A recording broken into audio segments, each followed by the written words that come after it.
गई और उसके बाद वो डिसहार्टन हो गई। अगर वो चाहती है पढ़ना तो पहले तो ये मालूम करे कि उसको फायदा क्या होगा। अगर उसे पता है कि एमएस करने के बाद, मास्टर्स करने के बाद मुझे कुछ है, तो वो डिजायर खुद ब खुद आ जाएगी, वो लाई जा सकती है। 1-2 सेशन की बात है, थोड़ी सी इनकी काउंसलिंग हो जाए।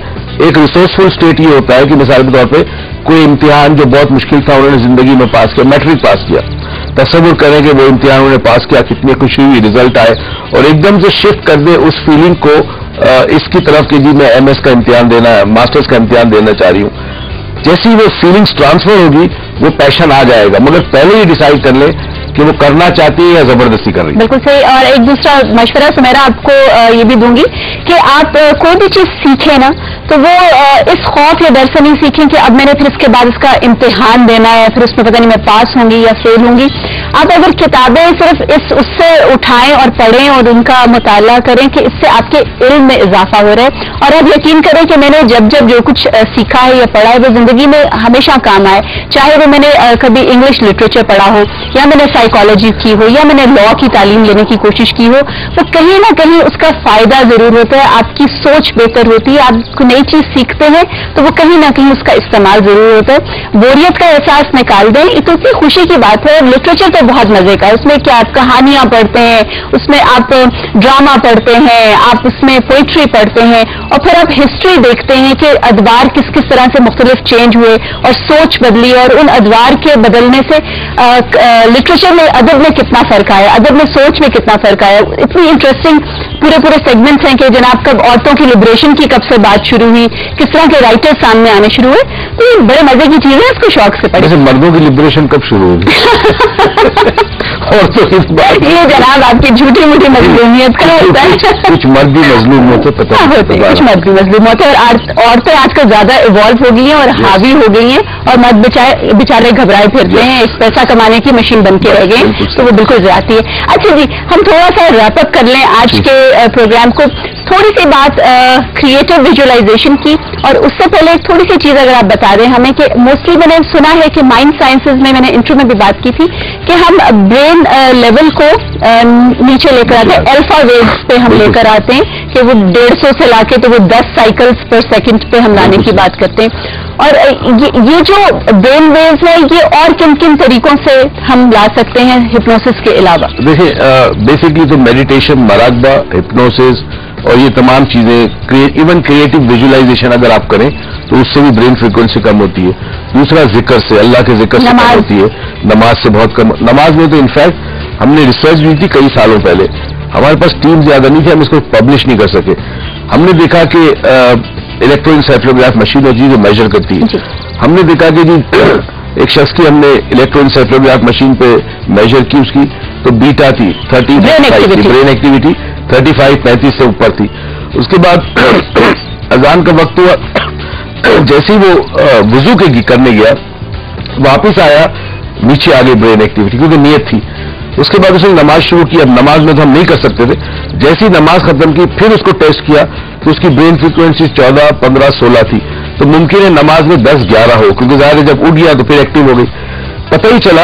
अब इसमें एक नासा की बहुत बड़ी रिसर्च थी कई साल पहले, उन्होंने कहा कि हर चीज वाइब्रेट करती है, हर चीज में इर्ताश है, ये कुर्सी में भी इर्ताश है, इस टेबल में भी है, हमें नजर नहीं आता।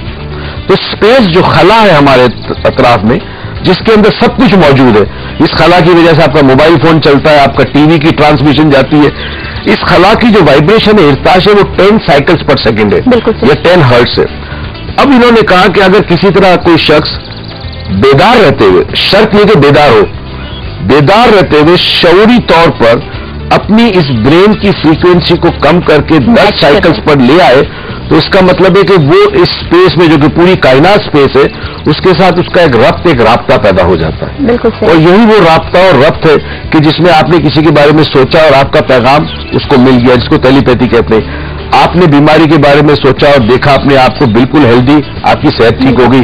आपके कारोबार नहीं है, आपने सोचा बहुत सारे गाहक मेरी दुकान में गाहक आना शुरू हो गए। देखिए, एस्ट्रोलॉजी भी ऐसी इफेक्ट करती है, जो प्लैनेट्स घूम रहे होते हैं, जो नईम साहब आके बताते हैं, इन प्लैनेट्स की भी फ्रीक्वेंसी, और अगर आप उनकी फ्रीक्वेंसी के साथ मैच कर जाएं तो उस प्लैनेट का फायदा भी आपको मिल जाता है। अच्छा जी, जल्दी से अब बात करते हैं, 4 मिनट हमारे पास रह गए। क्रिएटिव विजुअलाइजेशन हम इससे किस तरह फायदा उठा सकते हैं, ये है क्या चीज, और गाइडेड इमेजरी के बारे में। देखिए, विजुअलाइजेशन कहते हैं जब आप किसी ऐसी चीज के बारे में सोचते हैं जो आपने देखी है, उसे विजुअलाइजेशन कहते हैं। तो अगर मैं आपसे कहूं आंखें बंद करके अपने घर के बारे में सोचे, आप अपने ड्राइंग रूम में खड़े, इसको विजुअलाइजेशन कहते हैं। मगर अगर मैं आपसे कहूं कि ठीक है, आप तस्वुर करें, आंखें बंद करके कहें कि आपके सामने लेट्स से कुत्ता है जो आपने बहुत देखे होंगे, तो वो विजुअलाइजेशन है। मगर मैं चाहता हूं कि इस कुत्ते को हरा रंग कर दें आप, तो तस्वुर में आपने कुत्ते का रंग हरा कर दिया, ये क्रिएटिव विजुअलाइजेशन है। जो चीज नहीं है उसे जब आप तख्लीक करते हैं तो वो क्रिएटिव विजुअलाइजेशन होती है। तो अब लेट्स से आपके पास कोई चीज की कमी है, अब आप तो उस चीज को हकीकत समझ लेते हैं ना। एक शख्स बीमार है, कहता मैं तो बीमार हूं, एक गरीब है, वो कहता मैं गरीब हूं। जब तक आप अपने आप को इस थॉट से नहीं निकालेंगे कि मैं गरीब था और अब मैं गुर्बत से बाहर निकल रहा हूं, अब इसके लिए आपके ब्रेन के अंदर इमेज बड़ा जरूरी है, क्योंकि आपका ब्रेन इमेज में काम करता है, लफ्जों में काम नहीं करता।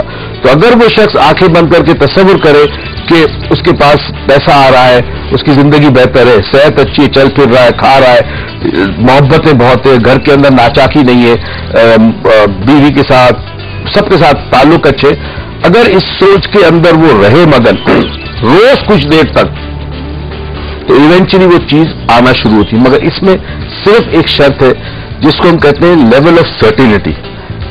यकीन मौका, इतना यकीन कामिल, इतना शदीद हो कि ये चीज होगी, बस होगी, खत्म।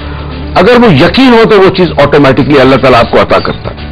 अच्छा, गाइडेड इमेजरी जो है उसके अंदर ये कहते हैं कि आप एक पूरे प्रोसेस से गुजरते हैं। मसलन फॉर एग्जाम्पल कुछ कैंसर पेशेंट थे, हमें याद है कैंसर पेशेंट को मैं जानता हूं जिसको कैंसर हुआ, उसने क्या किया कि आंखें बंद की, गहराई में गई बिल्कुल, और उसके बाद से तस्वुर किया कि उसके पास एक झाड़ू है, ठीक है, और वो झाड़ू को उसने कहा भाई तू मेरे अंदर जा, वो झाड़ू उसके जिस्म में गई और उसने सारे कैंसर सेल्स को फाड़ फेंकना शुरू किया।